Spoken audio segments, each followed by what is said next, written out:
Okay, so we talk about all this stuff for being a veteran, getting reacclimated, and you did it in a very different way than most people's path is going to be. Right. In the sense that you went from being a full-time Marine to a full-time college athlete and then full-time student, right?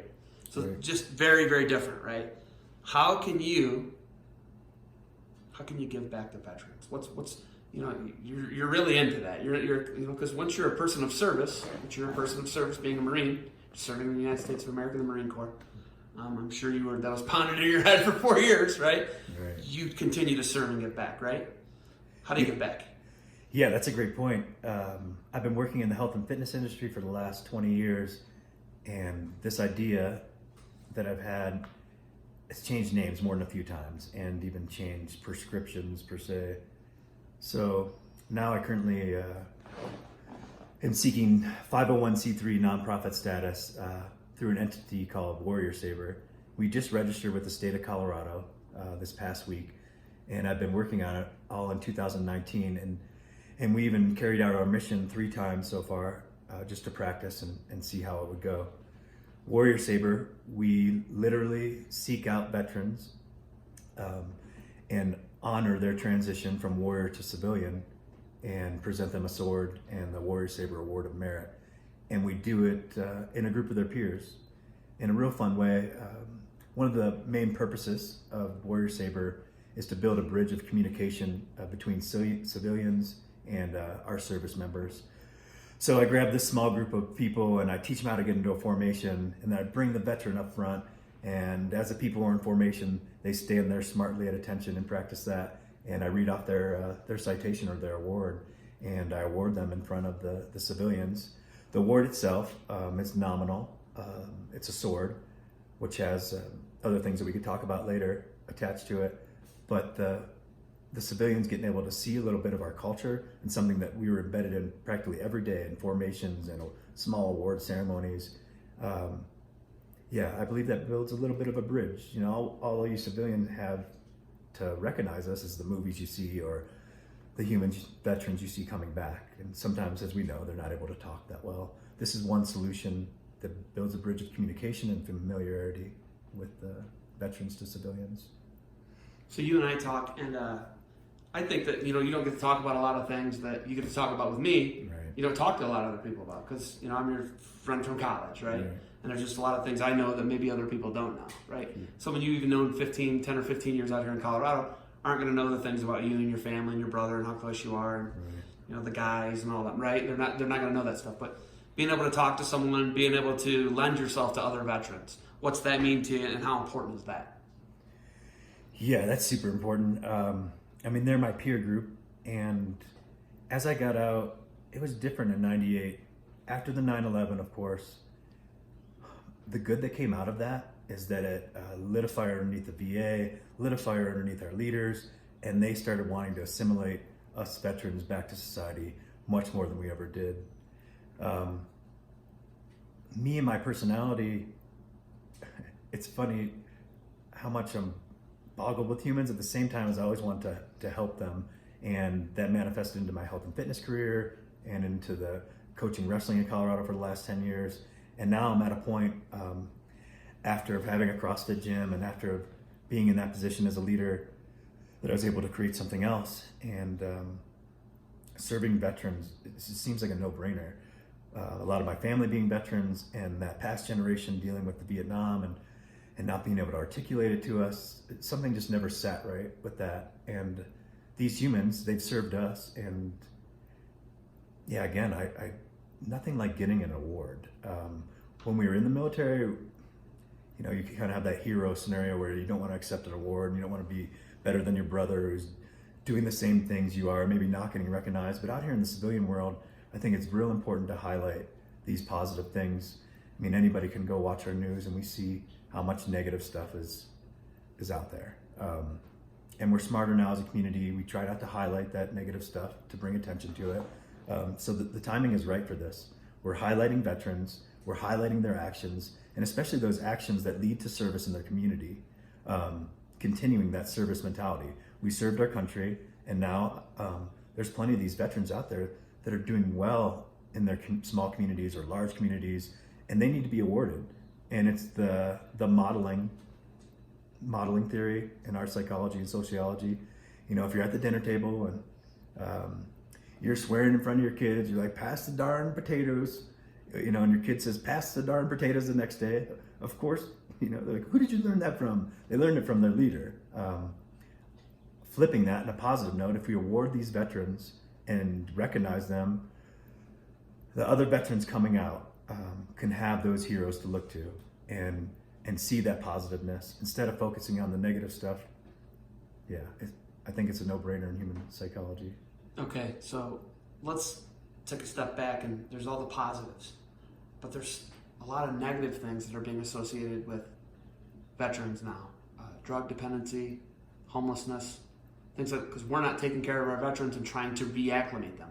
How important is it to have, and what is it like to have empathy for those folks who are struggling like you struggled for the first year of not being in a barrack, you get my point there, right? Like, there's folks that are struggling, right? Listen, we did not teach them that.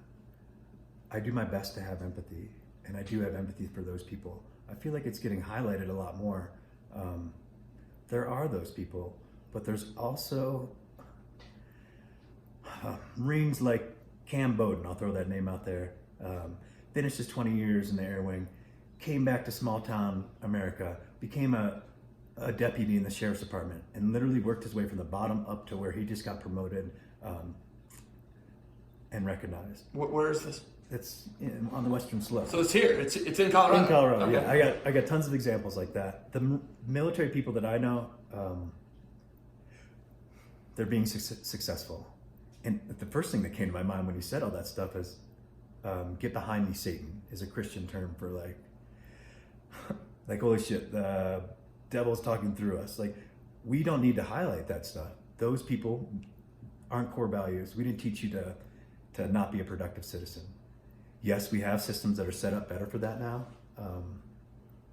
And honestly, some people are dishonest. Some of those homeless people, and I give them dollars all the time. But are they veterans? They're people with mental, how do we say this politically correct now? They have mental challenges, legit mental challenges, and maybe that's why they're ending up in those bad situations. That's a whole other political thing that we have to deal with. We need more mental health capacity. No brainer in that. But the people that are coming out that are mentally well, that are maybe teetering on choosing one path or the other, I want more people to choose the positive path. You were in that fork in the road. You told me, you're like, had I not had you guys. For sure. Right?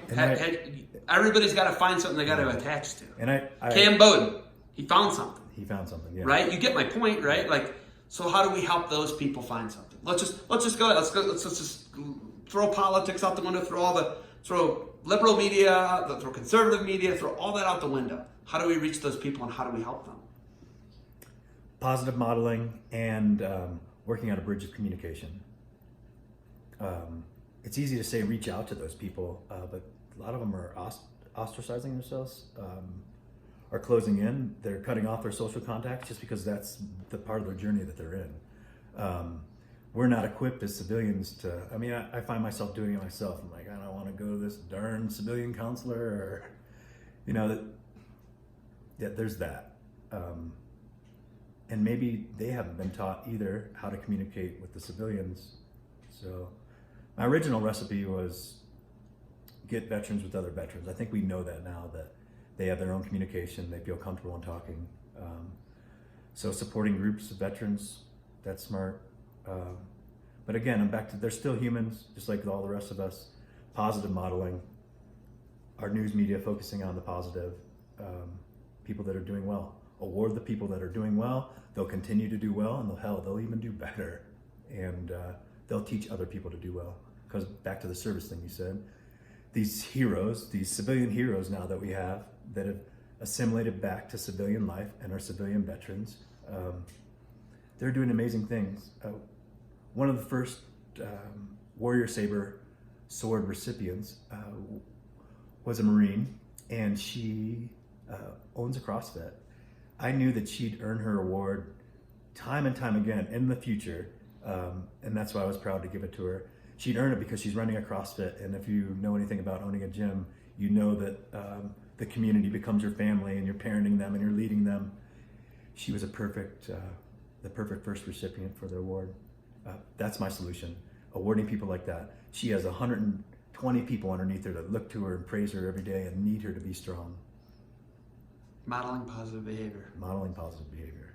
All right. Is there anything I missed with this program that you're starting, and anything that you'd like to focus on that maybe I didn't bring up? Because I miss things. I'm not wrong. I'm not right all the time, right? I'm wrong a lot. Right. But I think that what you're starting is pretty Yeah, awesome. And I got you. I got the heat on you right now. I got the fire jamming. We're sitting at about 90 degrees in here right now. You even got the door cracked. It's 35 degrees outside and snowing, and we're in here. I got you under duress right now. I like that. I like that's how we make diamonds out of coal, right? Is that what we're doing right now? Right? But you see what I'm saying, right? Like, is there anything you can think of that maybe I missed talking about your program? Yeah, I haven't articulated it yet. I don't exactly know how to articulate it. But me, I'm the model. I'm about to manifest something. I'm about to manifest my own career in the nonprofit world. I'm about to manifest a salary coming in. I'm about to manifest that one motivated Marine and his pencil and his technology now could achieve an objective such as this. And yeah, I'm a positive example. I'm about to be able to travel all over the nation and meet other veterans and hear their stories and bring the branches closer together, because we're Marines, and the Army, they always make fun of each other. There's a separation. Right, there's a separation. Let's just be honest. Which is cool. Right, you're the infantry for the Navy. Yeah. For people who don't know that, that's what you are. Right. They're your ride. That's always the big joke, right? That's the big joke. Right? But to me, like any service member, I celebrate them, and I don't let them put their head down or something like, oh yeah, I was just in the Navy or something like that. I'm like, any service member now, and the amazing part of all of our female service members coming into the civilian theater of operations, like they're leaders too. And the house we're sitting in was a female Marine, right? I know, That's who you bought it from, right? Yeah, I bought this house, this wonderful. This is where I retire as a Marine from a woman Marine, and she hooked me up, and yeah, here I am today enjoying this Grand Lake. Okay, so here's the next question. You were in Air Force Academy. We talked about this. We've done a couple interviews, but we had a conversation. Is it right to wear branded material that you're not a member of? Which you already know where I'm coming from. Right. You don't know a single thing about Mile High Wrestling Club, but you support wrestling. For sure. Right? For sure. Air Force Academy, you're a Marine, right? Yeah. You get the point, but it's important to support other people from the Coast Guard. Right. It's important for us to support the Coast Guard. They have a huge mission. Guy Seiko, the guy who owns Defense Soap, daughter's in the Coast Guard, right? It's important that we celebrate her accomplishments as well, because they're doing, a special thing, protecting our bodies of water, right? Yeah. Our borders, and that's our biggest borders, isn't it? Right? Our coastline, Yeah. when you say, Yeah. if you put Alaska in there, it sure is, right? Which is Navy too. I get it. Right. I get it. I mean, but And there's- Coast Guard helps civilians a lot, don't they? We're talking about service, and I learned this from my grandmother's generation. My grandmothers would always say, like, "Oh, yeah, you're going to the service," and at that time, that lingo really wasn't a. No, I'm going to the Marines. What are you talking about? Yeah, What do you mean going to the Marines, service? right? So that's Old school. That's a good point. It's all service, and even want to make a call out to our CIA and FBI counterparts. They served our country in stories that Secret Service. we never even need to know about that stuff. Those people stand on the wall, ostracized. But I would have to say it would be one of the first people to say that they're part of our veterans, and their service was great. But back to service in general, we need to continue to serve, whether it be serving in your community, serving in your church, serving at your gym, serving other humans. There's a whole gym culture as a gym owner that I could get into. My gym, CrossFit Longmont, had an amazing culture, and I taught the humans to serve the other humans and help change each other's weights and teach people to teach other people how to exercise. You can continue to serve, and serving other humans, I think, is the only answer, right?